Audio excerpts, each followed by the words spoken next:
if you think about HIMARS, what's happening now, the offensives that are moving from Kherson, and I think Kherson's probably going to fall in the next 3 or 4 weeks, and then the other wing of the counteroffensive that's coming down south towards Donetsk.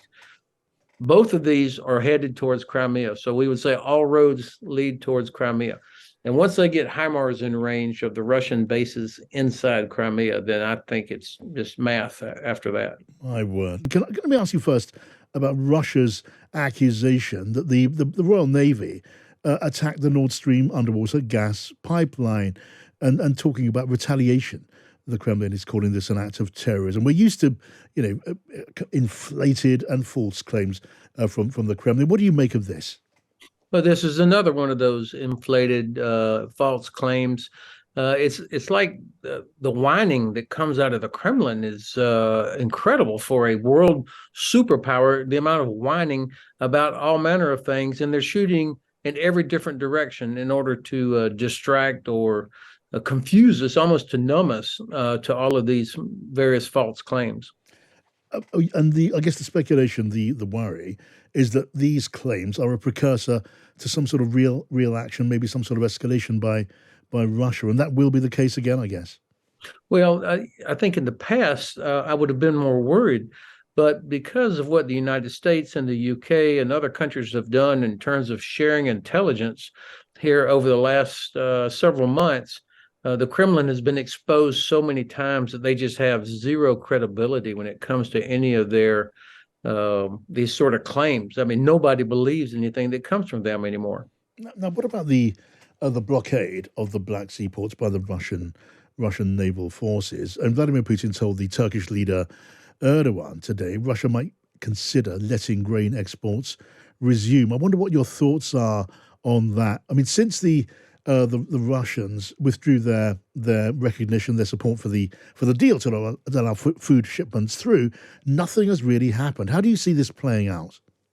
Well, of course, this is Russia using every possible bit of leverage they can, whether it's gas or, in this case, food, that affects millions of people in Africa and Asia. I think Turkey has the critical role here. President Erdogan, in what frankly was a diplomatic success for Turkey, was now his efforts were torpedoed by the Kremlin, and it was done on Turkish National Day. So I think President Erdogan's got to be pretty unhappy with being humiliated by the Kremlin like this. Of course, we know that several grain vessels left yesterday or today, headed out without even after the Russians had said they were pulling out of this, or they were postponing or pausing their support for the effort. Now, what I've tried to figure this out, and it looks like these were ships that had already been inspected. I can't confirm that, but they were already inspected. So if the Russians had tried to stop them after inspecting them, that would have been quite an embarrassment for them.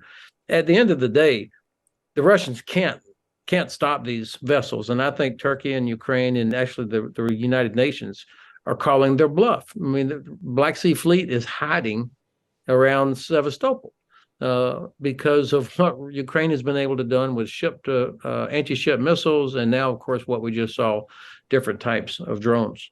It's fascinating to see the Russian Navy, the supposedly Russian Navy, forced onto the defensive in this way. Now, we know that Russia has not been above using certainly food supplies to the hungry, and also worries about migration as a weapon of war. And I know, Ben, you have been concerned about the use of migration and migration flows as a weapon by Russia. Tell us more about that.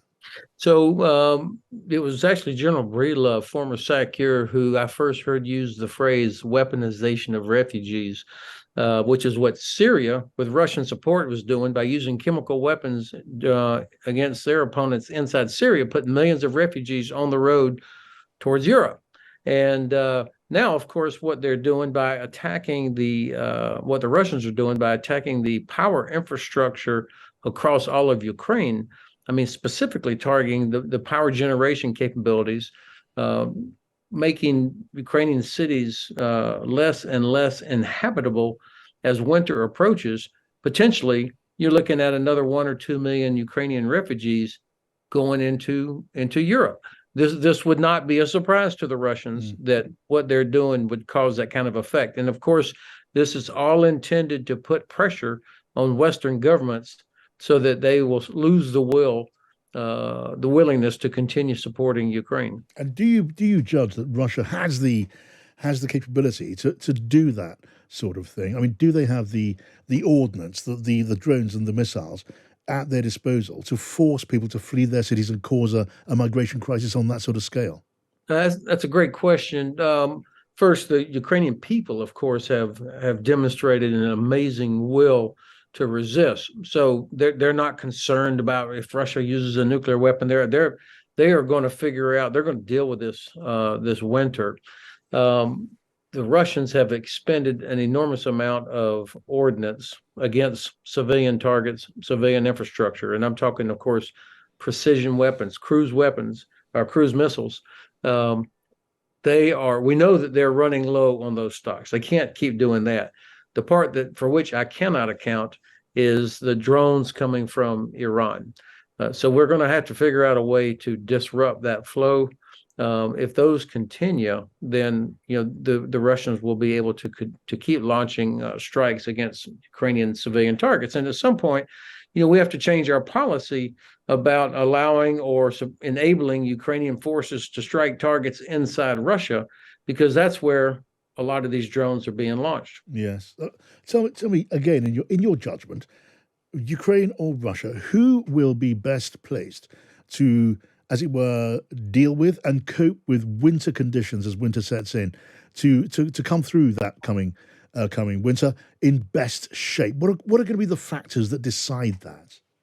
Well, of course, winter brings with it several factors. The obvious is the temperature, the conditions in which soldiers are having to operate. And so which side has the best disciplined, best equipped in terms of clothing and shelter and that sort of thing, those soldiers will do better. And as I think about the very unlucky hundreds of thousands of Russian men who have been mobilized in the last several weeks, you can be sure they're going to show up without all the proper winter kit. They're going to be sitting in trenches half filled with water, and they're not in cohesive units with solid positive leadership and any hope of success. I like the Ukrainian chances here, who have 50 nations providing them capabilities and almost their entire nation behind them. For vehicles, of course, it's going to be a challenge. The soil in that part of Ukraine, southeast of Kherson and around Crimea, has a particularly nasty consistency when it gets wet. So wheeled vehicles will have great difficulty moving off-road. Tracked vehicles more capable of moving there. And so I think this is probably a wash in terms of who has advantage. Yeah. But Ukrainians would not be able to maneuver as quickly with wheels as they have been doing. Right. Now, it is a measure, isn't it, of how far the invasion has proved to be a strategic disaster for Vladimir Putin, that someone like you, an expert like you, can now contemplate the idea of Crimea going back into Ukrainian hands, because that is your view, isn't it? Do share those thoughts with us.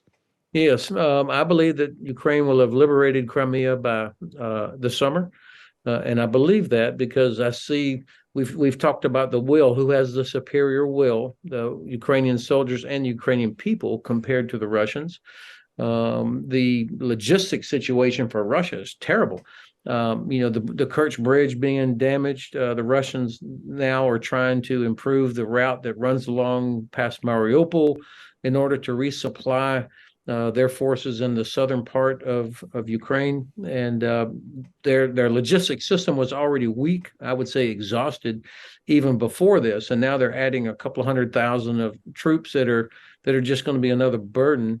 And the Ukrainians have wisely targeted the logistics system for months now, whereas the Ukrainian system gets better with each passing week. Still some real shortfalls in terms of weapons and ammunition and what we would call, this is kind of tedious, but it's really important, the maintenance necessary for all of these different weapon systems. Right now, many of them have to be taken all the way back to Poland or Lithuania or Germany to be repaired. We ought to find a way to help Ukraine have what we would call second and third level maintenance inside Ukraine to return equipment more quickly to the front. But if you think about HIMARS, what's happening now, the offensives that are moving from Kherson, and I think Kherson's probably going to fall in the next 3 or 4 weeks, and then the other wing of the counteroffensive that's coming down south towards Donetsk. Both of these are headed towards Crimea. So we would say all roads lead towards Crimea. And once they get HIMARS in range of the Russian bases inside Crimea, then I think it's just math after that. My word, liberation of Crimea. What a moment that would be.